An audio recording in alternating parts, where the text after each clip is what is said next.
We're standing at the most southwesterly tip of Australia. And I can't really compute that, given that I was in London 8 days ago.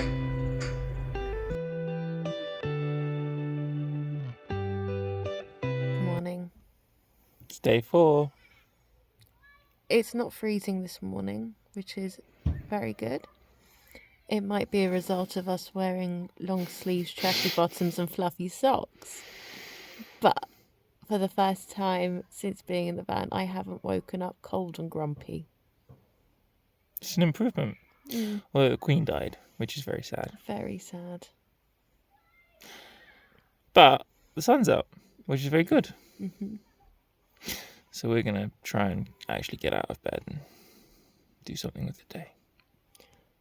Or we could stay and snuggle. Only until 10 o'clock when they kick us out.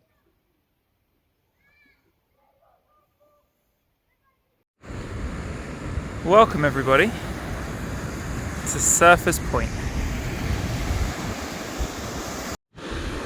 That is the direction that we are heading this afternoon.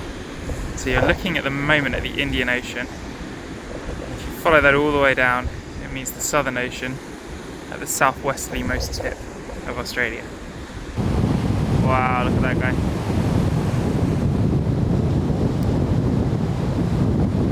Amazing. He's caught it.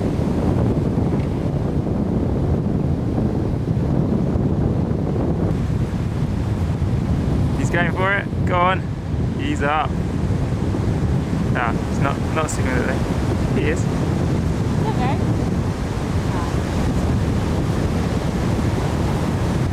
40 kilometres south of Prevelly Beach are the beautiful golden sands of Hamelin Bay.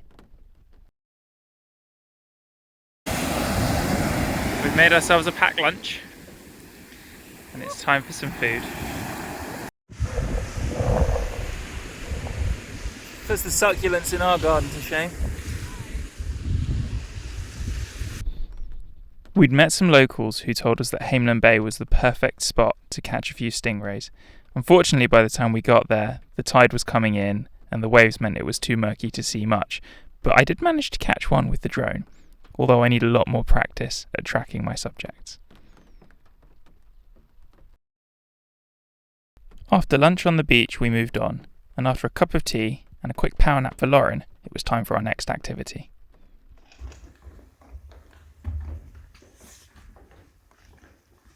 Looks like we're heading down.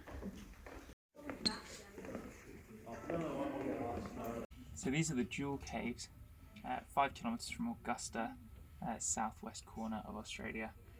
We're about 50 metres underground at the moment. They were first discovered in 1957 by a caver. They were open to the public 1959, Boxing Day, 2 years later. They're absolutely astonishing, really amazing. If you look up there, you'll see straws. They grow at the rate of 1 centimetre every 100 years. So those are probably a cool 2,000 years old. Incredible. You see how this one has now joined up and it's become its own little column. You can see the formations over there.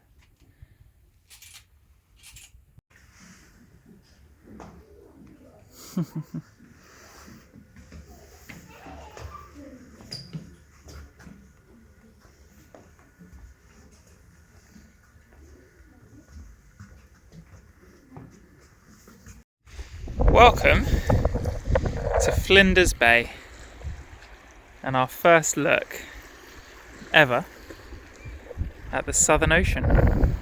There's a gorgeous little rainbow off in the distance there that you might just be able to see in the middle of the screen. The tide is well and truly in. I'm sure in the morning this beach will stretch for ages. And it's absolutely gorgeous. We're parked up just the other side of that hill. And now we rest. Beach where we live is always Right. and in the dam.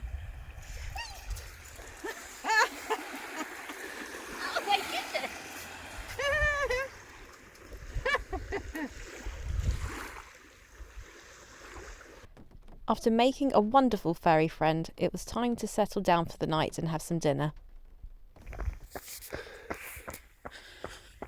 Well, good morning from Flinders Bay.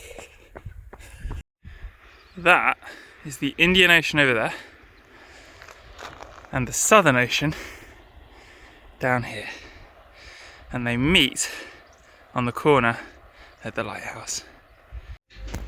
Well, we made it to the lighthouse. They're busy taking the scaffolding down at the moment, and they'd be another couple of weeks, the guy said, but we're standing at the most southwesterly tip of Australia. And I can't really compute that, given that I was in London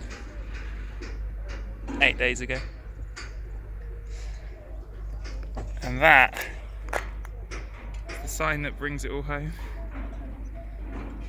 So, over here is the Indian Ocean. And over here is the Southern Ocean. And a little bit later today, I'm going to start driving along the south coast of Australia, going the whole damn way. It's terrifying and exciting in, well, probably not equal measure, it's terrifying.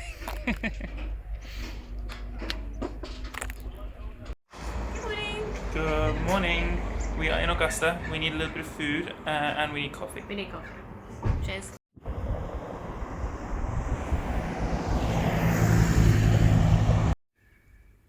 Where the heck is Northcliffe? That is a very good question. Apparently there's a visitor centre here, but I'm damned if I can see it. Thankfully, there's a toilet here, which after an hour and a half of driving, a bit more, I rather need. Well, we're in Mount Franklin National Park, which has 4.9 stars on Google, and talk of a lookout point. I don't know if we came in the wrong entrance, because the last 5k has just been mucky, messy dirt track like this, with no sign of information or a car park or a walking trail or anything. It's slow going and it makes ugly noises underneath the car, but Lauren's doing really well. There's a junction up ahead about 1 kilometre away, so we're just going to get there, see what the signs say, or if there are any signs, and then make a decision. Either way, we're carrying on or we're going back on ourselves.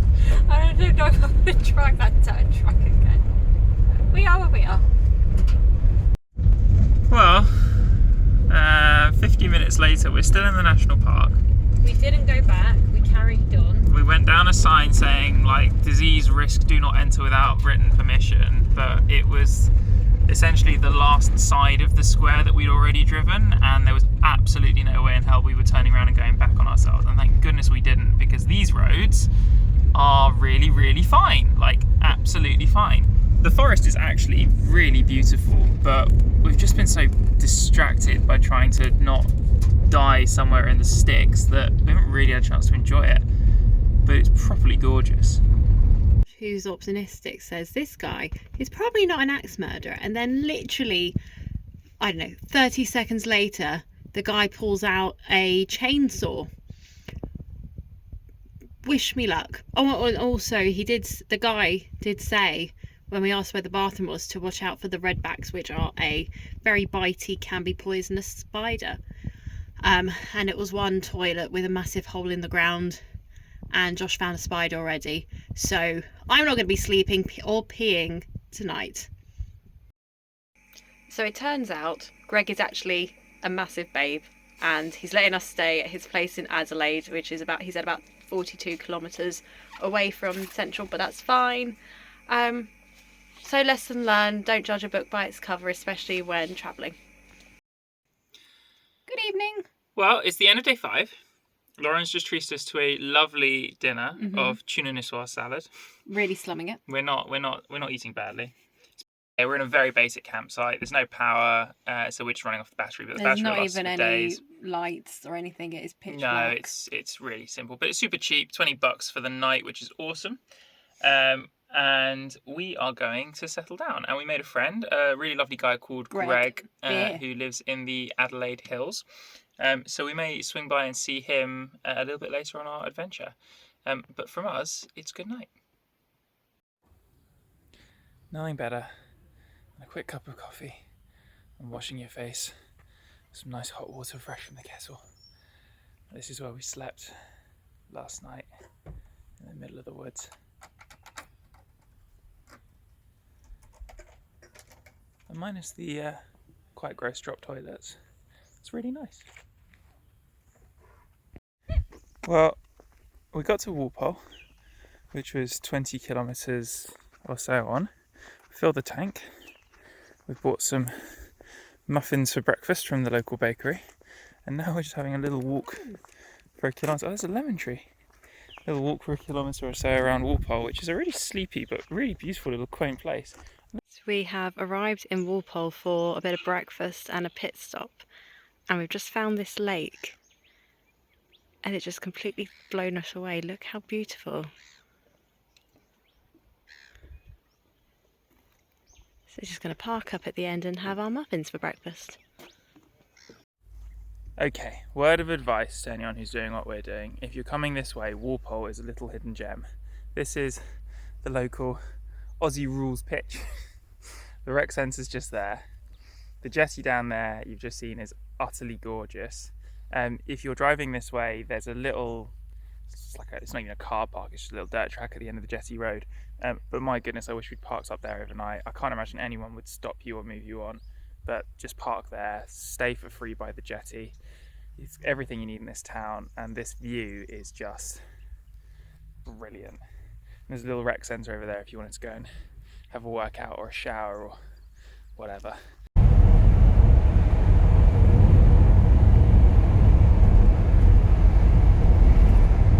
road just goes on and on and on.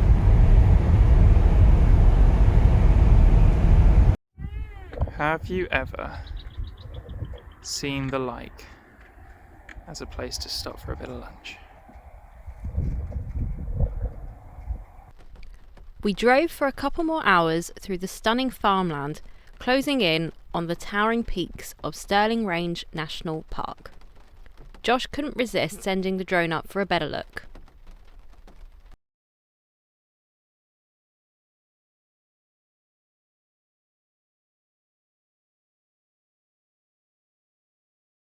Any words? Yeah, we are about to hike to the top of the highest peak in Western Australia. 1,040 metres up. They say it takes 3 to 4 hours, but we're super fit, so give us 25 minutes. If the car can get us to the car park. It's a bit steep. It's quite the climb. We've just dropped down into second, I reckon. Still feeling fine. Oh, felt that. Did you feel that in your ears? The ears are just going. Pop.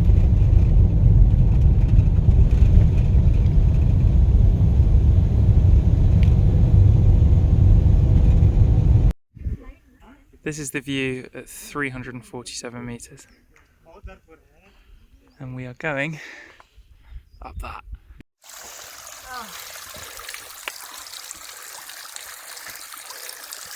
We're 1/3 of the way up. 15-20 minutes, a bit less.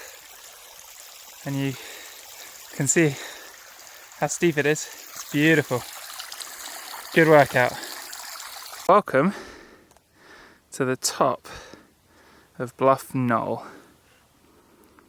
We are 1,070 metres in the air, roughly. You can actually just see the car park down there. The van is just down there.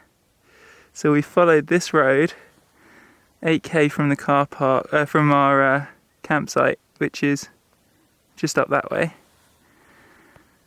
It's taken us about an hour to get up here, which is very good going. And check out this view. It is truly extraordinary. And off in that direction is the sea. Which you probably can't see now because it's a little bit dark. You can see the rows of clover fields that we drove through on our way here. And it is truly incredible. It's just so quiet. There's no one else up here. There's no wind. Oh, it's perfect. There's no noise, nothing. Look at the mountains. Look at the layering on that.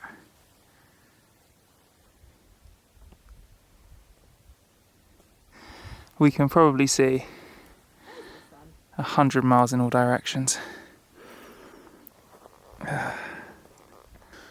Well, I wanted to see Australia. And see Australia, I have. And we're only 7 days into having the van. Doing well. You're doing very well.